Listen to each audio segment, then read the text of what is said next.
So my social media team's watching us do this right now.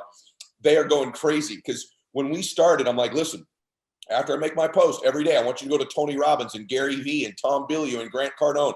I want you liking this many of their posts. I want you commenting on these. They're like, that's not going to get us anything. I'm like, absolutely, yes, it is. And so we would micromanage it so much. And still with my team, I'm like, we need to reply to this many comments. We need to like this much other stuff.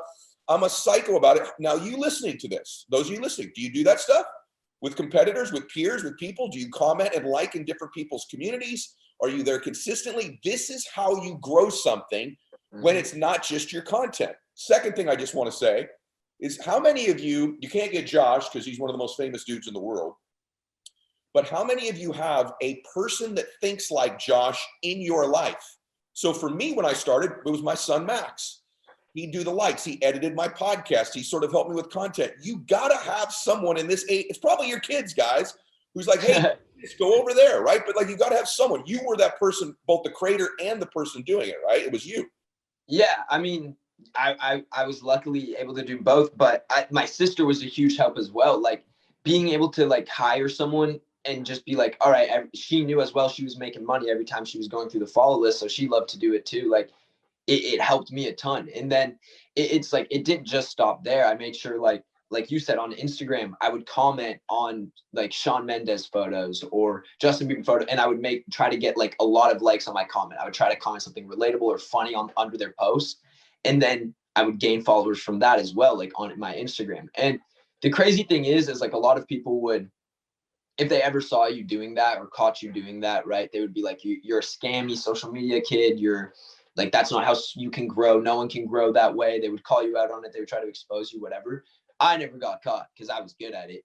And look at where it brought me. Like now I'm all the way up and I'm at the top. Like it took a lot of work and it was like actual work. It wasn't just like hoping a video would blow up. I was like entrepreneurially finding a way to get famous on social media because I knew I could do it. I just knew it would take work. Brother, awesome, freaking awesome. Like, and by the way, it does work, and it may not blow you up to 30 million followers, but it might blow you up by 6,000. It might blow you up by 6,000, right? Yeah, and then 6,000 turns into 8, right? Because then you start, like, the craziest part about it all is like once you start getting that traction, like once you start building that fan base, it just starts growing on its own too. So there's obviously a point where I stopped doing that all. Like after probably two years of doing it, like I didn't have to go and like all those posts anymore, or I didn't have to go and follow and unfollow people. I didn't have to go into that donation part and like do that to make money. Like I could do it on my own now, and I would get pushed on the app naturally because I was already one of the big creators. Like you just got to do it for a long enough time, work hard enough so that it starts growing on its own. Yeah, and the principle of it is, brother, is to do things other people aren't willing to do. So exactly, this is why it's one of my favorite things all time said on the show. I've had tons of social media people. I have the biggest dude I've ever had on because here's actually what I did. And so a lot of you post stuff, but do you work your social media? Are you entrepreneurial are you creative? Go to similar pages and like some comments, engage with people. What if it was 11, for some of you, what if it was 11 new followers a month? That's a big deal in a lot of cases. So good, bro. So good. Let me ask you. And I'll let you in on one more thing. People aren't going to like this.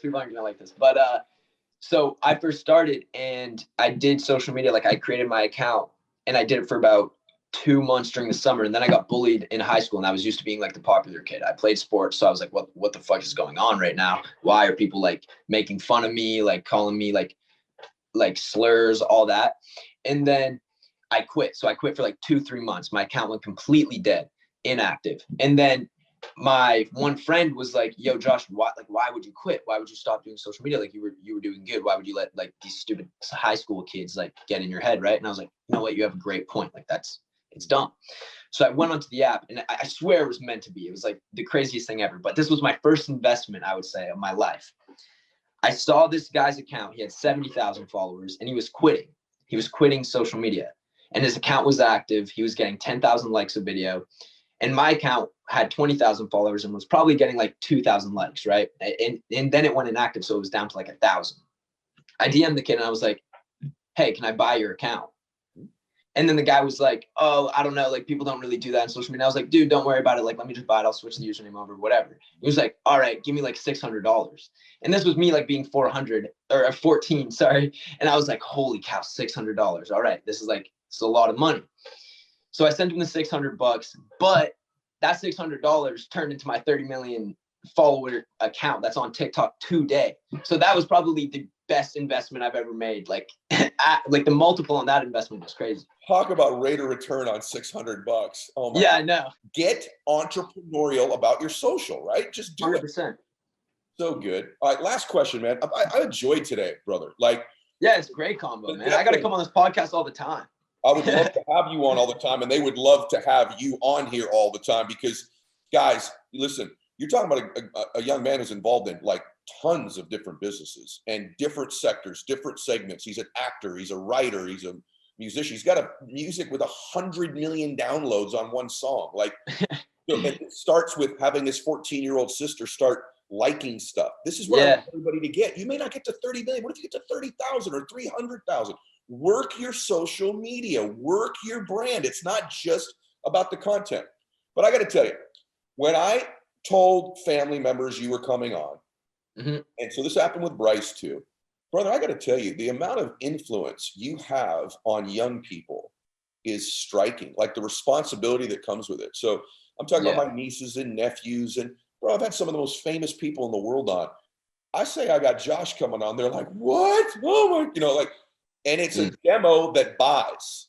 It's a demo also, though, that right now it's kind of a vulnerable demo, man. There's a lot 100%. Of young people that feel alone. Their suicide rates are up. There's pressure because there are such successful dudes like you to be successful very young. And if you're 23 and you're not, you're past your prime. There's all of that stuff. So I just want to give you the floor. I want the parents to hear this. And if they have children, play this part at least of the show.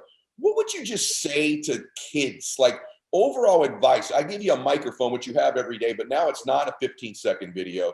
Just young people. Here's some of my counsel to you as a dude you all kind of look to.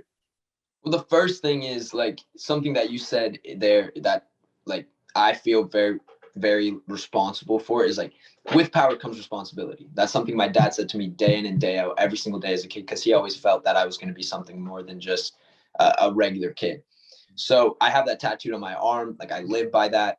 And just the one thing I want to say to everyone out there is you got to stop comparing yourselves to the people on social media all the time, because that is the highlight of people's life. Like that's what I think people are missing. Like you post on social media, like no one posts on social media now when they look bad, which kind of sucks. Like I remember Instagram used to be the most casual thing ever. Like I would post a picture of my smoothie that I just made, right? Like it didn't need to be this like over edited, all that. But like everyone tries to compare themselves to these models on Instagram, or guys might try to compare themselves to the Sway Boys on Instagram, whatever. You got to stop doing that, because obviously we don't post like the worst photo of ourselves. It's strange. I think I get why people do it. They just got to get over that. The same thing why I love TikTok though, is because it's created this notion where you don't need the quality, you don't need the lighting, you don't need the camera, which is awesome. So that's why, I just love being able to post on there too. Very good advice, brother. Comparison is a formula. I did a whole podcast on it for adults and young people. Comparison to people's highlights, comparison to the best 1 minute of their day, comparison to their best lighting, comparison to your former you, even comparing a year ago or you at a different moment in your life. It's a thief of bliss. It's a thief of joy. And I could not agree with you more. And I do think it's more pronounced with younger people, but I think it's an epidemic with all people, is comparison. And bro, I'm so impressed with you. And what I'm really glad is I hear a lot of people say, these Sway House guys, or social media people, these young people blowing up. And they just got a sense of this remarkable young man. He's humble. He's got perspective. He's got a big plan for entrepreneurship. Check out his podcast, by the way. Follow him on social. And I got to tell you, brother, I'm really, really grateful that we met. I think you helped a lot of people today, because I got one of the world's best social media people to give him actually the real scoop, which is not the surface BS stuff. You actually truth. So thank you. No, so, yeah, I don't know if I went that in depth about like how I grew on social media and all like the little hacks and stuff. So hopefully people actually listen to that and take it seriously, because I always felt like I would get in trouble if I ever kind of went off and said that, but now I don't care. So do follow those tips. Like they do work. You just gotta you gotta be a workhorse. You gotta have work ethic. Nobody ever shows that side of it, and I really appreciate you doing that. And if it did ruin you've made millions of dollars, you're okay, but I'm pretty sure you're safe. So all right, brother. Yeah, Hey, God bless you, man. And everybody, I hope you enjoyed today. Please share today's show. I know it was of tremendous value to you with everybody that you love and care about. God bless you all. Max out. Hey guys, thanks for sticking around. If you'd like more, click the videos right here. They're exactly what you need to see next. And if you're new here, hit subscribe and become a part of the Max Out community. And tell me what you think about the videos in the comments below. I read all of them every week, and I select winners that get all kinds of prizes, gear, coaching calls with me. Make a comment.